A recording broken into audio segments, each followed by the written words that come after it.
let's talk about the stage 2 tune, what it typically includes and why it might be the best thing for your car. So stage 2 is usually for cars that have, upgraded hardware. Hardware is usually the downpipe, which is what you're seeing, an air intake, and a software. So why do you want to change the downpipe? So your car has a catalytic converter. I'm sure most of you guys know what a catalytic converter at this point. So your catalytic converter is restrictive. Basically, what the catalytic converter does is that it's supposed to filter out exhaust fumes before they get out of your exhaust, right? So it's for emissions, to clean the exhaust fumes for the environment, right?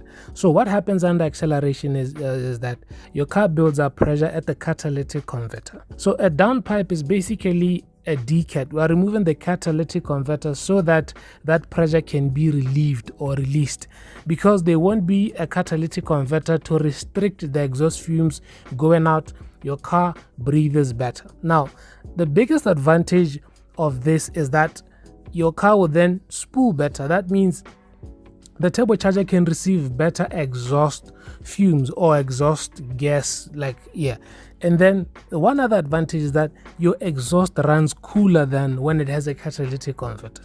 So the main advantage of a downpipe is that your exhaust fumes are cooler, your exhaust is much cooler than when it is restricted.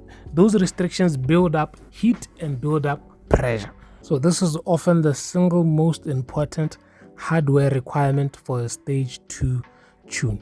Now, because your car can release exhaust fumes better, which means that now your turbo gets a better performance, or it performs better than before, which means now your intake is helped. But because your turbo is now spooling at a better rate and also at a cooler temperature, we help it by upgrading the intake. We use these spot filter intakes that have a larger surface area to let in more air, but we want cooler air. You don't want restrictions on the air filter. You want cooler air and lots of air. So the turbocharger now is having a happy day. That means it's spooling a whole lot faster and better, and it's letting in more air, cooler air, and a lot of air for that matter. So air density is increased because of the downpipe and the cone filter or the performance filter. Turbocharger becomes more efficient because of this, cooler and efficient. And as you know, guys, heat is like a number one problem when it comes to cars, especially performance cars. The third upgrade would be the intercooler.